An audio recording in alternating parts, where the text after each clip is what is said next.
again! Still in control, no overwhelming feelings of rage. No! A normal amount of rage! You do revert back to Gen form when you sleep. Was the air horn really necessary? For comedy, absolutely.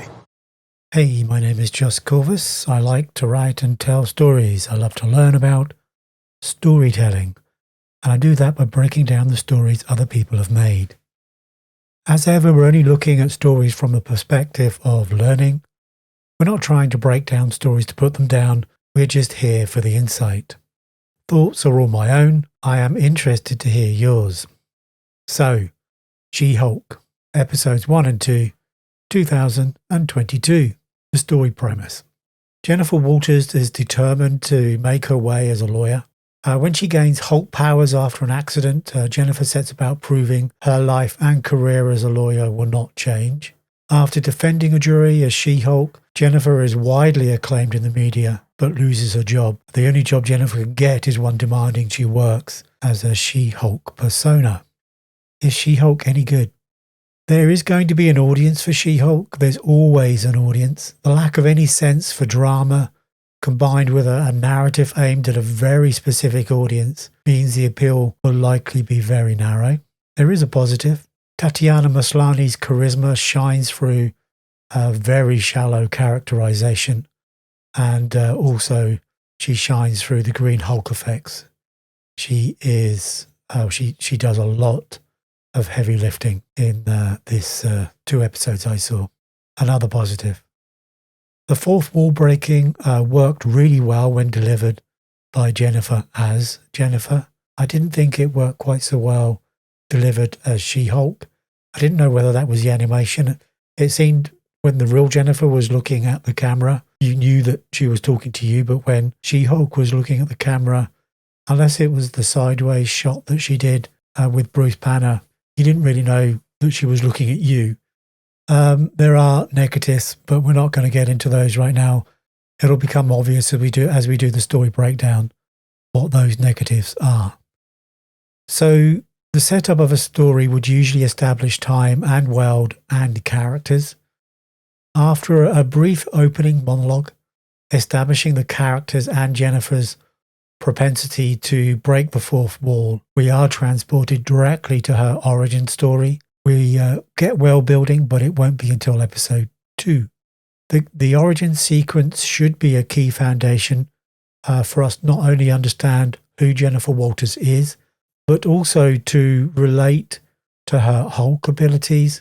However, there is no attempt to make Jennifer relatable to a wider audience. The Jennifer dialogue only tells us who she is and what she believes. For want of a better expression, it preaches to the converted without attempting to make Jennifer relatable to a much wider audience. And while she is telling us what she is and what she stands for, she's not looking at the road. Bruce Banner is wearing a plot contrivance which is immediately dispensed with after it has served its purpose. A spaceship blocks their path, resulting in a car crash where genetic material from Bruce makes its way into Jennifer through her arm, and the She-Hulk origin story is over, and it takes roughly that amount of time it took me to read that last paragraph to complete. The problem here is that there's no dramatic staging of the crash. There's no conflict to resolve as Jennifer grapples with the car to maintain control and P-car investment. At the crash, there is no staged drama, only a fleeting threat to Bruce before Jennifer rips off the car door to save him before she gets any Hulk powers, which is a skewed homage to the original Hulk TV show. The next 10 minutes serve 2 purposes. The first is to explain or gloss over any plot holes the She-Hulk powers create in the wider Marvel universe. The second is to demonstrate She-Hulk without any training or experience is bigger, faster, better, and smarter than Bruce. After being a Hulk for a day or maybe 2, and despite Jennifer Walters showing no inclination to be a Hulk. So once more, we've just got total lack of any drama. She's instantly good at everything, and you could say a Mary Sue, I would guess. So there is no conflict for Jennifer to overcome beyond her desire not to be the Hulk. There's absolutely no side effects at all, none that were suffered by Bruce. Her transition is barely any inconvenience to her at all. The lack of any conflict once more robs us of any drama And drama underpins audience engagement, which would result in our sense of being entertained. But there isn't any drama. And so unless you relate to a specific narrative that is contained within She-Hulk, you're not going to be engaged or entertained. Hulk's dialogue through this sequence is so contrived, it sounds like Mark Ruffalo is actually in pain. And Jennifer is so smug, it's a testament to Tatiana Maslany, She-Hulk has any traction in the likable stakes at all. There is a fight as Bruce tries to prevent Jennifer from returning to lawyer life, but it involves lots of clapping and a couple of broken surfboards. It does have some level of conflict. There is some progression of Jennifer's ability through the fight, but ultimately they just stop fighting and then Bruce just lets her go back to her normal life without really any resolution to their conflict. They have a conflict, but there's no crisis to the conflict other than Bruce's bar gets damaged, and that's it. Jennifer is back in the real world. She's in court. We're at the end of episode 1. A woman in a terrible wig and wearing lots of tassels jumps through a wall, literally jumps through a wall. She doesn't introduce herself. We assume she's a baddie, but she hasn't been set up at all. There's been no hint, nothing to set up this character jumping through the wall at all. She just jumps through the wall into the courtroom and hurls a desk at the jury after a bit of growling, I think, and She-Hulk defeats her instantly. So once more, we're struggling on the conflict or confrontation front. The conflict in the scene focuses not on the woman in the tassels, but on Jennifer's decision to become She-Hulk. It then skips straight to the climax of She-Hulk catching the desk hurled at the jury, which misses out on the crisis, which would ordinarily be the bit that has us clutch the sofa arm. Into episode 2, the lack of any dramatic narrative makes it difficult to work out where the story change begins. Of course, becoming She-Hulk is a change in itself, but still there has to be a moment the dramatic narrative challenges Jennifer within this new state, challenges what she cares about most importantly.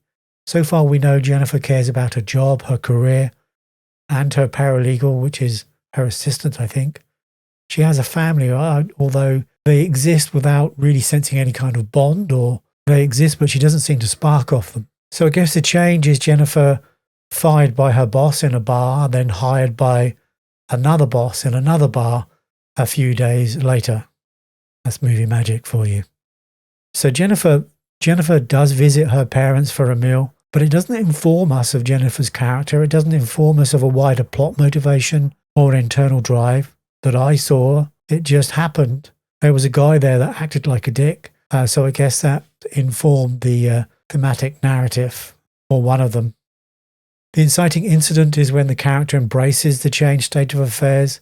So we've had the change, which it looked like Jennifer being fired. But it was, like I say, it was difficult to tell because there is so little drama. The inciting incident then is after the change has happened, which informs the character of this new world or new situation. The inciting incident is then when the character embraces the changed state of affairs. Jennifer accepts a new job. Her attempts to be accepted on merit have failed. Her new boss is only interested in She-Hulk representing the firm. Why? It isn't clear. Externally, the inciting incident Jennifer embraces is given to her by her boss. She accepts the story goal of representing Abomination, who is making a case for parole. So the story goal doesn't come from inside Jennifer. It is given to her, which doesn't resonate so strongly. They go through this whole process they go through a much longer process actually of having Jennifer confirm with the Hulk that he's okay with her representing Abomination than they do setting up any sort of conflict with Abomination in the scene that she has with him in the jail. With this second episode, we get the narrative theme of the series, or certainly an important one, which seems to be staged around the need to manage the persona we're forced to adopt in our professional work environment against a true character we inwardly nurture. And so you guess that Jennifer's true character is Jennifer. She's forced to adopt her She-Hulk character in order for her to get on in her professional career. A little bit droll as far as the entertainment stakes go, but there you go. Anyway, She-Hulk episode 3 will drop soon. A 9-episode run would usually be populated with a few more characters to build out texture in the next few episodes leading to the midpoint, episode 5. If the writers have a few tricks up their sleeves, you'd expect to find Abomination was only the tip of the baddie iceberg. Someone bigger and badder than Abomination should be on the cards, or maybe there is more than one, which they have hinted at, or a wider organisation, or both. If the writers continue on their current trajectory, you'll be slow drip-fed any threat until episode 5, the midpoint, and then it will be another slow build-up to a showdown with Abomination or the other Abominations or the big baddie through the last 2 episodes. What did we learn from watching the first 2 episodes of She-Hulk? I learned that drama is everything in entertainment. In the absence of drama, you just have words and pictures. It's that simple. In a TV drama series about She-Hulk, the only point of drama or conflict is Jennifer's desire to be herself and not be the She-Hulk. This format has often been deployed with excellent effect, not least the original Hulk TV show, and many times over since. The problem here is that all other opportunities to engage through the time-honoured cycle of character development and conflict are sacrificed at the altar of humour. And by that we mean a humour that's targeted to a very narrow cross-section of the potential audience. So the large portion of the audience are just not going to be engaged or just put off by watching pictures and words.